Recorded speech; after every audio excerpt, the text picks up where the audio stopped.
नमस्कार।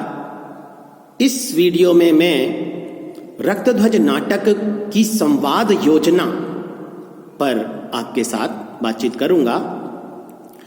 नाटक में सबसे महत्वपूर्ण तत्व संवाद होता है। बिना संवादों के नाटक की कल्पना ही नहीं की जा सकती। इन संवादों के माध्यम से ही कथानक का विकास होता है और पात्रों के मनोभावों का अंदाजा लगाया जा सकता है। इन्हीं के माध्यम से ही उद्देश्य कथन भी स्पष्ट होता है। संवाद किसी नाटक में जितने संक्षिप्त, रोचक, सशक्त और आकर्षक होते हैं, नाटक उतना ही उत्तम कोटि का माना जाता है। दर्शक के मन को अपनी ओर आकर्षित करने वाला और मनोरंजक संवाद होगा तो नाटक सफल नाटक की पंक्ति में खड़ा हो सकता है। इसीलिए संवादों को नाटक का प्राण भी कहा गया है।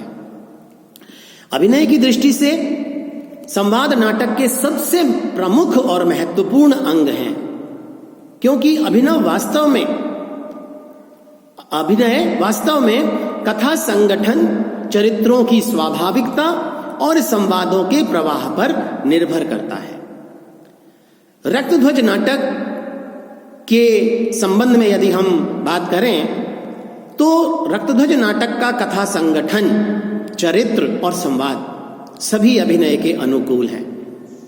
इनमें सबसे महत्वपूर्ण संवाद योजना है जो समस्त सांवादिक विशेषताओं से युक्त है, और इन्हीं विशेषताओं के आधार पर यह नाटक संवादों की दृष्टि से एक सफलतम नाटक कहा जा सकता है। रक्तध्वज नाटक के संवाद कथा को गति प्रदान करते हैं, क्योंकि नाटककार अपनी कथा का विकास इन्हीं संवादों के माध्यम से करता है।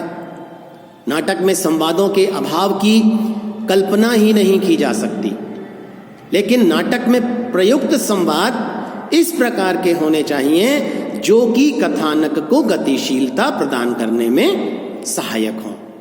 रक्तध्वज के संवाद इस विशेषता से पूरी तरह से युक्त हैं। दित्या और सुबान का एक संवाद मैं आपके सामने रखता हूं, जिसमें दित्या कहता है कि हम सम्मान से औरों की तरह रहें, मिलकर रहें, जंगल में पशुओं की तरह क्यों रहें।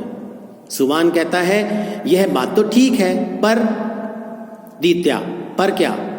सुबान, क्या हम ऐसे रह पाएंगे? क्या ये ऊंची जाति वाले हमें बर्दाश्त कर सकेंगे? उन जैसा रहन सहन, उठना बैठना, नेम धर्म का पालन करना, पूजा पाठ करना, सब कुछ उन जैसा। दित्या, मुश्किल लगता है। सुबान, मुश्किल ही नहीं, डर भी लगता है। वे बड़े लोग हैं, उनकी ऊंची बिरादरी है, कहां वे और कहां हम। कभी कौवा भी कोयल हुआ है। इस प्रकार देखिए कि इस संवाद में हमारे सामने स्पष्ट रूप से दिखाई पड़ रहा है कि किस प्रकार से यह संवाद कथा को गति प्रदान कर रहा है। संक्षिप्तता की दृष्टि से देखें तो जहां एक और रक्तध्वज के संवाद गति प्रदान कर रहे हैं कथानक को, वहीं दूसरी ओर वे संक्षिप्त भी हैं और सहज रूप में उनका प्रयोग हुआ है। संक्षिप्त कथोपकथन के रूप में दित्या और चीमा का एक उदाहरण मैं आपके सामने रखता हूं। दित्या, सावंती तू धन्य है। चीमा, अपनी लाडी शेरनी है बेटा।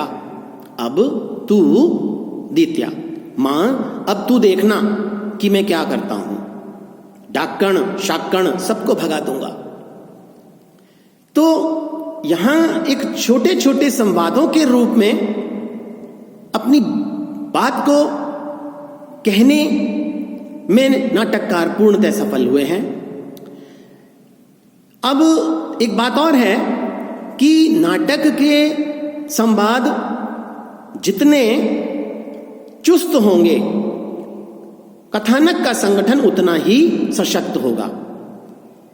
अगर रक्तध्वज को इस दृष्टि से देखा जाए तो इस नाटक में संवादों का प्रयोग बहुतायत के आधार पर चुस्त संवादों के रूप में हुआ है। एक उदाहरण मैं आपके सामने देता हूं राजमाता और नाहर सिंह का। नाहर सिंह कहते हैं, श्रद्धेय राजमाता, युग करवट ले रहा है, जो जीना चाहता है उसे युग के साथ चलना ही होगा। राजमाता पूछती हैं, अन्यथा? नाहर सिंह का कहना है, राजमाता, सत्य कटु होता है, परंतु क्या करूं, मैं एक साथ दो चेहरे नहीं लगा सकता। शायद आपको मेरा कहना इस वक्त अच्छा नहीं लगे, लेकिन बाद में मेरा कहना आपको बहुत याद आएगा। इस संवाद में नाहर सिंह जहां एक और राजमाता को चेतावनी दे रहा है, वहीं दूसरी ओर वह उन्हें सत्य से अवगत कराना चाह रहा है। कुछ छुपा नहीं रहा, बात को लाग लपेट करके पीछे नहीं हट रहा। वह जो कुछ भी है वह राजमाता के सामने स्पष्ट रूप से कहना चाहता है। इसी प्रकार एक और बात है कि नाटक के संवादों के माध्यम से ही पात्रों के चरित्र का विकास होता है, यानी चरित्रोद्घाटक संवाद होने चाहिए, जिसमें दर्शक पात्र के मनोभावों से सहज रूप से परिचित होता चला जाए और उसके चरित्र की धारणा जो है वह अपने मन में बनाता चला जाए। इस दृष्टि से भी रक्तध्वज के संवाद पात्रों के चरित्र को प्रकाशित करने वाले हैं। एक उदाहरण मैं आपके सामने रखता हूं, जिसमें गणेशा, दित्या और सुवान तीनों बात कर रहे हैं। गणेशा, यह तुम कैसे कह सकते हो कि यह काम बेगार से होगा? दित्या, ऐसे काम बेगार से ही होते हैं, क्या यह कोई नई बात होगी? सुवान, टक्कर। दित्या, भिड़ंत, जोरदार भिड़ंत। गणेशा, सर्वनाश। दित्या, हो तो हो, हम तो वचनबद्ध हैं। यानी तीनों पात्रों के इस संवाद से मालूम चलता है कि तीनों में टक्कर लेने की भावना पैदा हो गई है।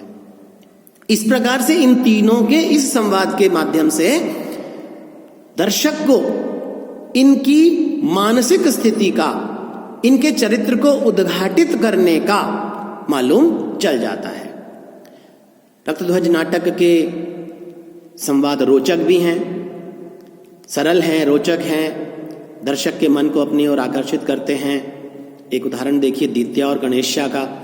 दित्या कहता है, उन्होंने जिस रक्तध्वज को देखा था उसका जरूर कोई अर्थ है। गणेशा, वो कैसे? दित्या, वे किसी षड्यंत्र से जुड़े हुए थे। गणेशा, हां थे तो, पर किससे, क्या पता? दित्या, वह संकेत था। अब आप देखिए कि इस संवाद में रोचकता पढ़ने वाले या नाटक को देखने वाले दोनों के मन में उत्पन्न होती है। संवादों के माध्यम से नाटक के अस्तित्व की कल्पना की जा सकती है। इसलिए जहां संवादों के माध्यम से कथा को गति प्रदान की जाती है और पात्रों के चरित्र की विशेषताओं को दर्शकों के या पाठक के सामने रखा जाता है, वहीं नाटककार अपने लक्ष्य को भी इन्हीं संवादों के माध्यम से प्राप्त करता है। और रक्तध्वज की यदि हम समीक्षा करें तो हम देखते हैं कि ऐसे संवादों की वहां कमी नहीं। एक उदाहरण मैं आपके सामने रखता हूं, जिसमें दित्या, गोविंद और पूजा तीनों आपस में बात कर रहे हैं।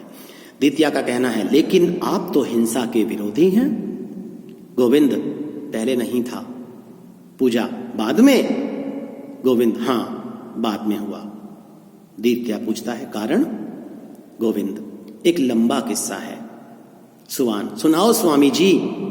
गोविंद, आज नहीं फिर कभी। दित्या, आप हमें अहिंसा की ओर ले जा रहे हो, इसका कारण हम सब जानना चाहते हैं, जरूर कुछ गूढ़ बात है। रुकाशा, सुना दीजिए स्वामी जी। गोविंद, जिद छोड़ो, मैं फिर कभी सुनाऊंगा, जरूर सुनाऊंगा। वो किस्सा भी तुम्हारे लिए है, उसे तुम्हें जानना भी चाहिए। आज की सभा यहीं समाप्त। ऐसा कहकर वे चुप हो जाते हैं। तो इस प्रकार वे कैसे हिंसा से अहिंसा की ओर मुड़े, अहिंसा को धारण किया, उसके संबंध में वे अपने साथियों को बताना चाहते हैं और इससे नाटककार भी अपने लक्ष्य की ओर आगे बढ़ता है, जिसमें हिंसात्मक प्रवृत्ति को छोड़कर अहिंसात्मकता का उपदेश देने की बात अपने नाटक के माध्यम से वे कहना चाहते थे।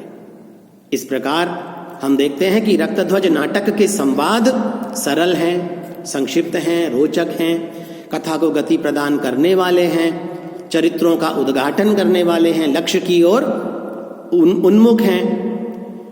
हालांकि कहीं कहीं उद्देश्य कथन की दृष्टि से लंबे संवाद हो गए हैं, लेकिन उनमें सहजता और रोचकता बराबर बनी हुई है। अभिनेता की दृष्टि से भी संवाद उच्च कोटि के हैं। इन्हें रंगमंच पर आसानी से प्रस्तुत किया जाता है। इस प्रकार हम यदि एक वाक्य में कहें तो रक्तध्वज नाटक संवादों की दृष्टि से एक उत्तम कोटि का नाटक है। धन्यवाद।